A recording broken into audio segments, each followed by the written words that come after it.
You know what I mean? Like I look at Angel Johnson, I don't understand how he was at South Dakota State at FCS school. He'll run by you and you'll be like, what the hell? Yeah, it's different. Hey, I'm new to this. This offense is true to this.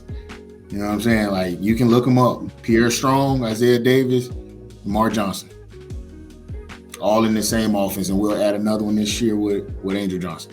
Awesome. Coach Kirkwood, thanks for hopping on the show. Excited to hear a bit of your story and a lot about the Washington State running back room. So right now, school is out for summer. How are vibes on campus?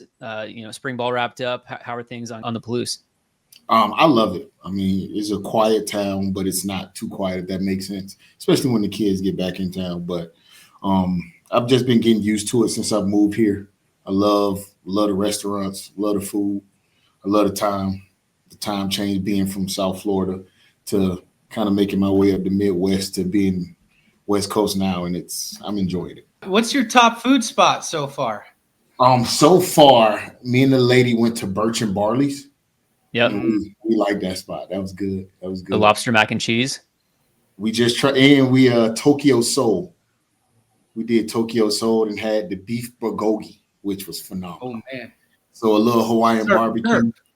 Listen, we're trying new things while we're here. So you most recently were at North Dakota. How is the Palouse, the wheat fields, the environment of the Palouse and Pullman to North Dakota? It's different. North Dakota is flat. You guys have the Palouse, so I love that already. It's a sight to see. When it comes to the place, it's a little similar than people think it is.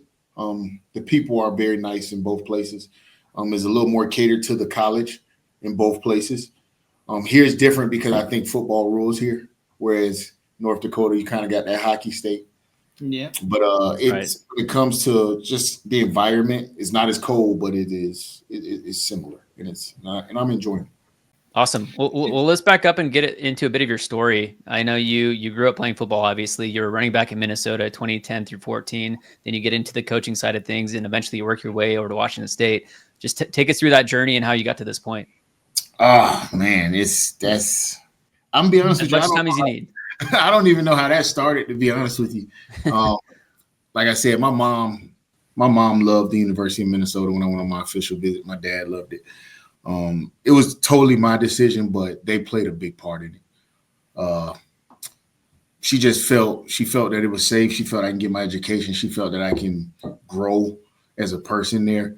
And she played a major part in why I picked that school.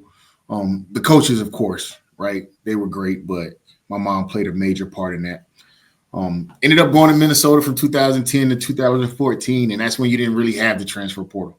Like if you transferred, you had to sit out for a year, or you had to go down and play for a year. And I didn't want to transfer anything, but I did. Like I said, I played there for 5 years. Played as a true freshman, broke my leg or cracked my leg. Yep. So I had to actually sit out the remainder of that year. I broke my leg versus Coach Jerry Kill, playing NIU. He came that next year and got my red shirt back as a medical. Yeah, so I ended up playing 4 years for Jerry Kill, and this guy's awesome. If you ever hear stories about that guy, you'll understand why. And so I played for him for 4 years, ended up graduating. Last game was January 1st, 2015 against Wazzu, and I had no idea what I was doing next with my life. I'm like, all right, I want to be a ball player. I want to play in the NFL. And had a little camp with the Vikings, which was awesome. You know what I mean? I got to experience that, but it didn't go for long. Ended up getting into the school system, the Minneapolis public school system. Did not want to be near football, did not want to coach it, did not want to do anything. And somebody asked me to come coach running backs at Minneapolis Southwest Public Schools, little inner city school. And I said, yeah, why not? Ended up coaching there for 5 years, where I coached a really, really good player named TK Marshall. He ended up playing at NDSU. And after he graduated is when I kind of decided to get into college football a little bit. I ended up coaching at Northern State with Isaac Frichte, who I actually played with at the University of Minnesota. He called me. He was the OC and asked me, did I want to coach running backs? At the time, I was a special education teacher in Minneapolis public school, and I was just like, yeah, this ain't for me. Let's go coach some football. So I was up there in the D2 land in Aberdeen, South Dakota for 2 years. That was fun. That was fun. It was during the COVID time, so it was different, but it was fun. Just got to coach ball, man. Got to recruit. College football kind of changed for that year and a half, but it was fun just to be a part of it. After that, I ended up getting hired at Western Illinois. It was a tough place to be, but, I enjoyed my time, but it was a tough place. We were 0-12 that year. Oh, man. Oh, yeah, man.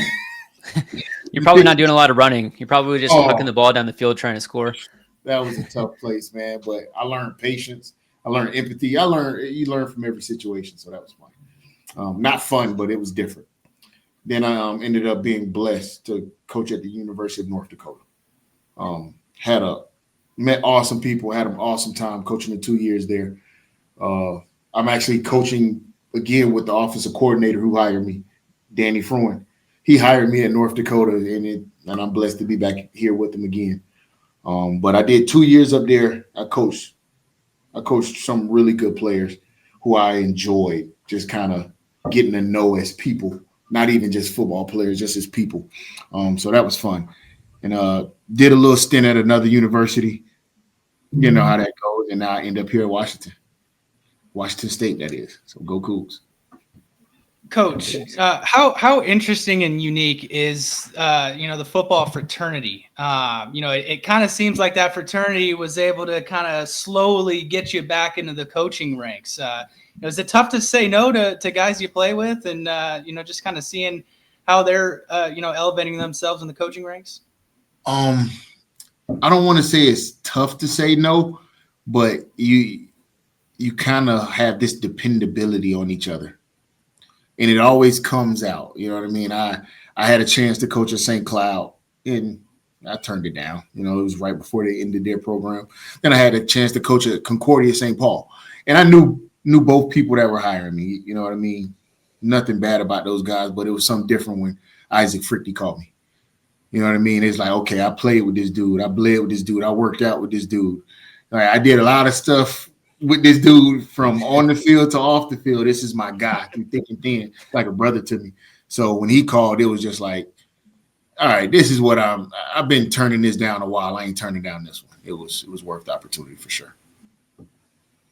And then kind of jumping back to maybe the North Dakota days, what was it like to go against Jimmy Rogers and that defense? How many times did you guys square up?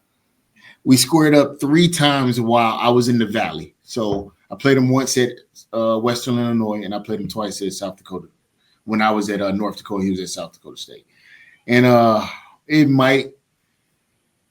and I'm reluctant to put this on camera because of Coach Bobbitt and the rest of these guys around here, but that might have been one of the best defenses I've ever played against, coached against, or played against.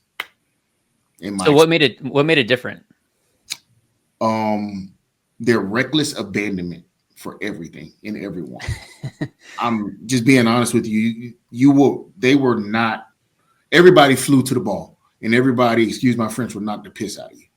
Like, it was no hesitation.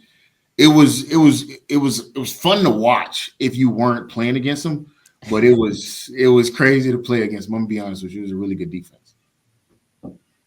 So just kind of talking about that defense again, he has a mentality for kind of converting everybody into a linebacker, and the linebacker play seems to be a bit different at South Dakota, now at Washington State. So talk through linebackers of trying to coach the running backs and scheming against this linebacker scheme that you might not have seen before. And I don't want to say we scheme because you see them every day, right? So you don't really scheme against them, but you understand the type of player you used to play against now that you're here with them every day. The athletic ability, the speed, the development, right? The mobility, the flexibility, everything matters, right? And it's not, okay, we're going to recruit a linebacker, now recruit athletes. And how can we get them to play our style of football? And it's been fun to watch because, like, dang, this is the kid that we've been playing against for so long. Or this is his mentality, or this is the way he he walks to the game, right? It's not just always athletic ability as well. And that's what I'm learning about this staff is, can you trust that kid day in and day out? Does that kid have the mental strength, the willpower to do this, what we're asking him to do? Not just the physical. Like, this game is 10% physical once you get to this level, right? Everybody's physical. Everybody can do it physically. That's why you're here. It's the other 90%, right? Can you be that person? Can you be that player? Can you be that student?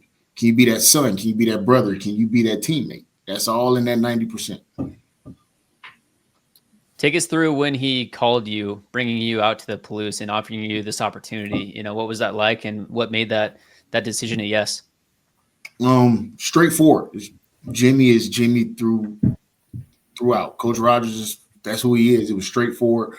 Wasn't really too much going back and forth. It's like, hey, this happened. We'd love for you to come out and coach the backs. Let me know if you're interested. And it was a night of let me talk to the lady. She's been with me through this, through thick and thin. So it's like, I got to just make sure that we're all squared away with this. And it was a done deal the next morning. So it was good. Straightforward. It wasn't too much BS back and forth of negotiating and all that. Nah, that's not who Coach Rogers is. And it's perfect. Do you get that somewhat in the coaching ranks with different, every coach is different in terms of, people trying to negotiate? Every coach is different. I haven't got much of it. I mean, I've been blessed to kind of be into that, like I said, that chapter of that Midwest where guys are a lot kind of just straightforward. Hey, Kirk, we want you here. This is what we can offer. Is this acceptable? You kind of say, hey, I'm moving, da-da-da here. Can you get to this or not? And if it's acceptable, it's acceptable. You know what I mean? So, and I'll be honest with you, I've been in this game for 6 years now, and it's the money's cool, right? But it's all about the guys, man, that you get to coach. And if you ain't happy coaching on the green, then it don't matter how much you're getting paid. You'll just want to get away from it. So now the guys that are over here, in the running back room for Washington State, Leo Pulalasi was already at Washington State, Angel Johnson, Kirby Vorhees, a couple guys that come over from South Dakota, some special talent. You got Maxwell Woods in the mix, Dylan Payne. Walk us through the room of the running back room, the talent that is there, and what you've seen so far. As well as the differences, too, in types of backs, because there's quite a bit of difference. It's some ranges in there, right? You got Angel, right? Let's start with Angel. He's special. I am not going to give you too much. That's all I'm going to say is I think he's very special. And I can't wait for you guys to see him on Saturday. Kirby Vorhees. I enjoy Kirb. Kirb is like the guy that can do it all. Like, he'll hit you in the face. He'll run away from you. He'll show some quickness. He'll stiff arm you. He'll go block. He'll go catch. Like, Kirb is Mr. Do It All. Maxwell Woods, change of pace, will make you look silly in open field. And that's, like I said, I'm not going to give you too much, but it's going to be interesting to watch him play. Leo, a.k.a. Lay. We call him Lele.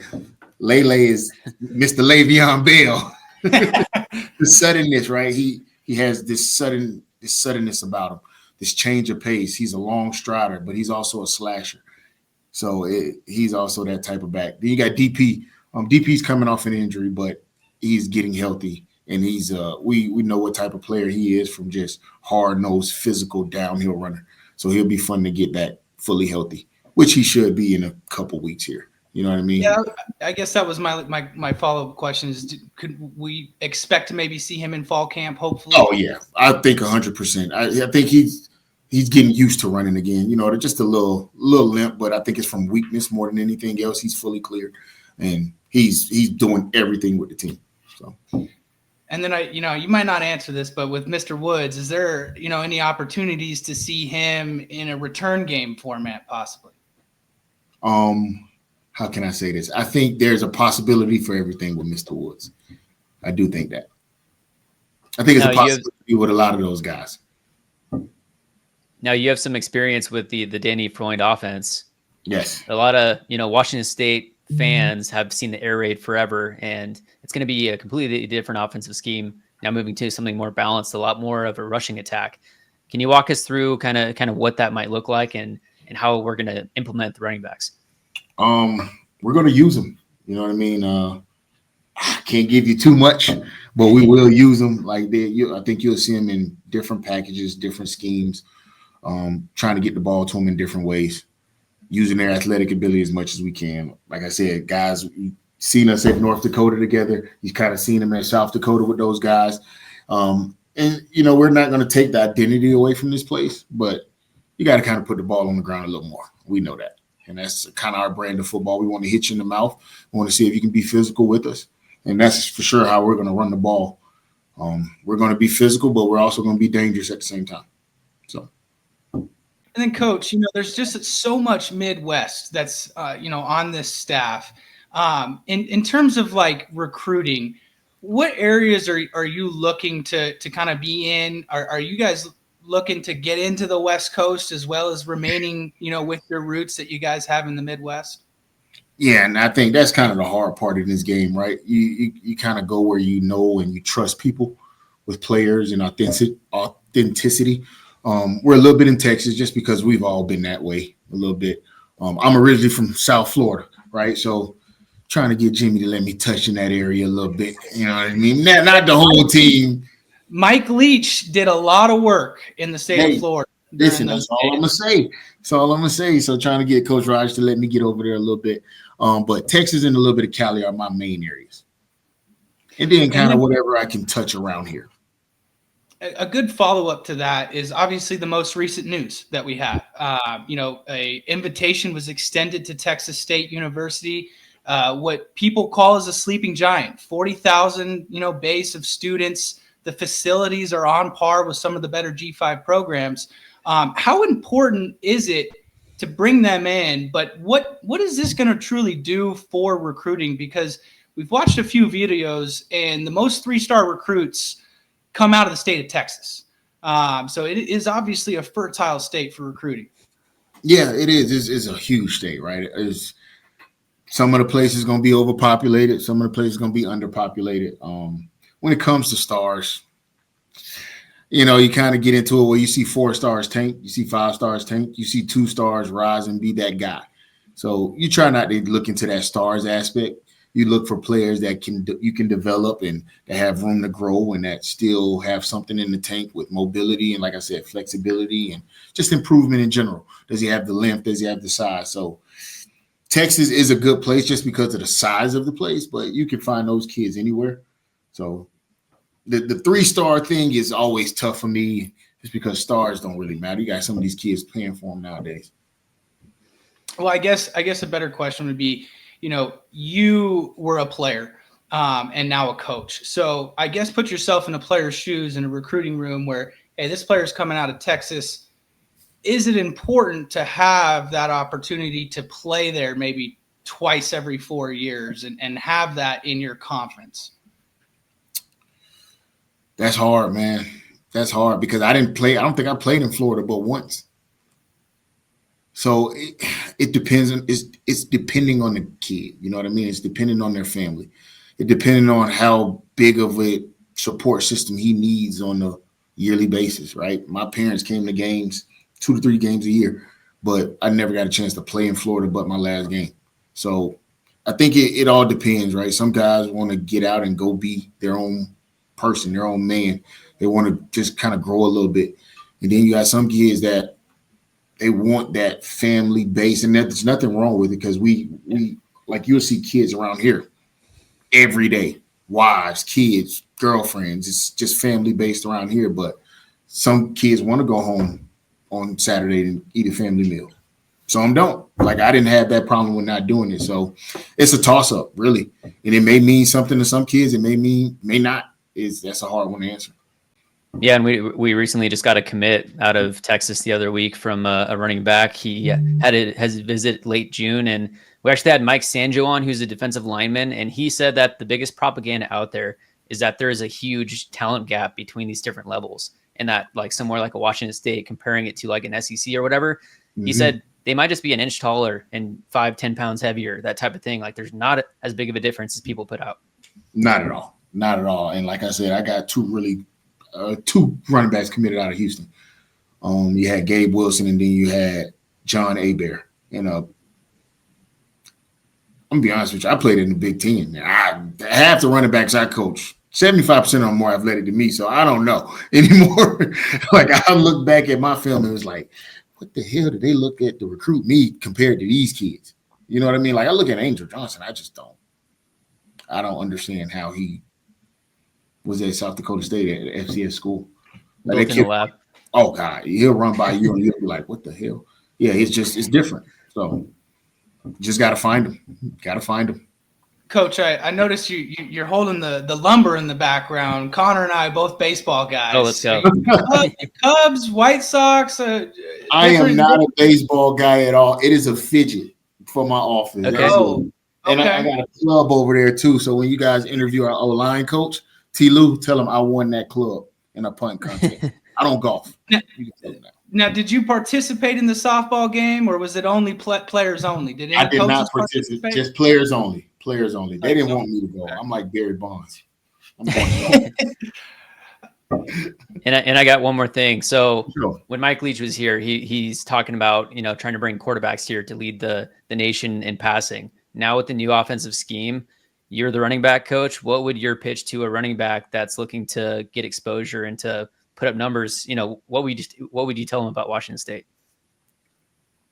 The last three in this offense alone have went to the NFL.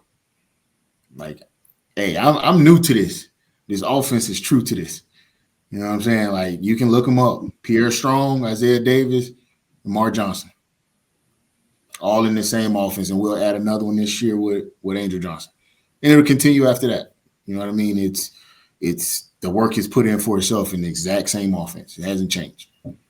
And that's with FCS exposure, not Power 5, Pac-12 right. exposure. You got to give us that tagline one more time. I'm new to this. The offense is true to this. I like that. There we go. I like that. They 3 in a row. I think it's actually 4, if I'm not mistaken. Who was before Pierre Strong? I can't think of his name. But yeah, I believe it's 4. We'll do some research. We'll have to do some digging. Got to be the pound for pound champs here. Well, Coach, really appreciate your time. Thanks for coming on. Great to hear more of your story and some insights into that running back room. Needless to say, we're pumped for this fall and what's to come on the field. Thank you, man. I'm super excited as well, and can't wait to just be out on the green full time and coaching and getting it in, man.